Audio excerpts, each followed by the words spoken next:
நகையை வச்சு தான் என் குழந்தைனுக்கு கவர்மெண்ட் வேலை வாங்கினாங்க, வீடு கட்டினாங்க, எல்லாமே பண்ணாங்க சார். ஒன்றா இருக்கோம், எல்லாருமே சம்பாரித்து உனக்கு அந்த நகையை மீட்டு தரோம்லாம் சொன்னாங்க சார். சரி ஓகே அப்படின்னா நான் எங்கள் டாடிகிட்ட கேட்கணும்னு சொன்னேன், எங்கள் அப்பாட்ட. உனக்குன்னு போட்டாச்சு, உங்கள் அப்பாட்டில் எல்லாம் கேட்கக்கூடாதுன்னு சொன்னாங்க. சரி ஓகே நம்ம வீட்டுக்காரே கேட்குறாரு அப்படின்னு சொல்லிட்டு கொடுத்துட்டேன். என் தம்பியை தான் எனக்கு செய்வாங்க அப்படின்னு சொல்லிட்டு சரி ஓகேன்னு கொடுத்தாச்சு.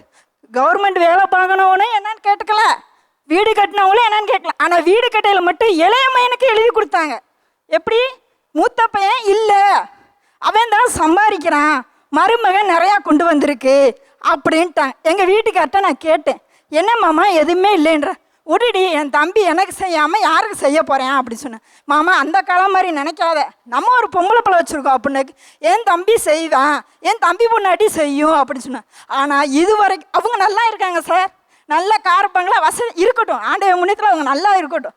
ஆனால் இது வரைக்கும் இழந்ததெல்லாம் யாரு? என்னோட பொருள், என்னோட இது, என் கணவர் எதுவுமே கொடுக்கல.